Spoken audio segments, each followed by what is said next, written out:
బాగా hair fall అవుతున్నదా? హెయిర్‌కి ఏ షాంపూ యూజ్ చేయాలని కన్‌ఫ్యూజ్ అవుతున్నారా? మనలో చాలామంది హెయిర్‌కి ఏ షాంపూ యూజ్ చేయాలి? హెయిర్ కేర్ ఎలా చేయాలని కన్‌ఫ్యూజ్ అవుతూ ఉంటారు. మీరు ఏ షాంపూ యూజ్ చేయాలని కన్‌ఫ్యూజ్ అవుతున్నట్టు అయితే మీ హెయిర్ టైప్ ఏంటి అనేది తెలుసుకోండి. మన స్కిన్‌కి తగ్గట్టు మన స్కిన్ కేర్ ఎలా చేస్తామో అలానే హెయిర్‌కి తగ్గట్టు హెయిర్ ప్రొడక్ట్స్ యూజ్ చేయాల్సి ఉంటుంది. హాయ్ అందరికీ! ఈరోజు వీడియోలో మనము హెయిర్ టైప్స్ గురించి అండ్ ఏ హెయిర్ టైప్ వాళ్ళు ఏ ప్రొడక్ట్స్ యూజ్ చేస్తే బాగుంటుంది అనే విషయం గురించి తెలుసుకుందాం. మన హెయిర్ అనేది 4 టైప్స్ ఉంటుంది. ఫస్ట్ వన్ వచ్చేసి స్ట్రైట్ హెయిర్. ఈ స్ట్రైట్ హెయిర్ అనేది చాలా స్మూత్ అండ్ షైనీగా ఉంటుంది. బట్ ఈ హెయిర్ చాలా త్వరగా ఆయిలీ అయిపోతుంది. సో స్ట్రైట్ హెయిర్ ఉన్న వాళ్ళు చాలా లైట్ వెయిట్ షాంపూస్ అండ్ తక్కువ ఆయిల్ యూస్ చేస్తే సరిపోతుంది.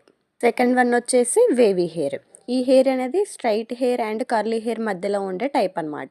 ఈ హెయిర్ అనేది చాలా బ్యూటిఫుల్గా ఉంటుంది. బట్ కొంచెం ఫ్రిజీ అవుతుంది. సో సిరమ్, మాయిశ్చరైజింగ్ ప్రొడక్ట్స్ ఎక్కువగా యూజ్ చేయాల్సి ఉంటుంది వీరు. థర్డ్ వన్ వచ్చేసి కర్లీ హెయిర్. ఈ హెయిర్ చాలా వాల్యూమ్తో ఉండి చాలా క్యూట్గా కనిపిస్తుంది. కానీ చాలా త్వరగా డ్రై అయిపోతుంది. సో వీళ్ళు deep conditioning and leave in creams use చేయాలి.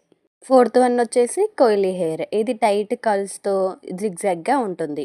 ఈ హెయిర్ అనేది చాలా త్వరగా డ్రైగా అవుతుంది. సో వీళ్ళు ఎక్కువగా మాయిశ్చరైజేషన్స్ అండ్ నేచురల్ ఆయిల్స్ అనేది యూజ్ చేయాల్సి ఉంటుంది. ఈ హెయిర్ టైప్ ఏంటో కామెంట్ చేయండి. ఫుల్ హెయిర్ కేర్ వీడియో కోసం కామెంట్ చేయండి.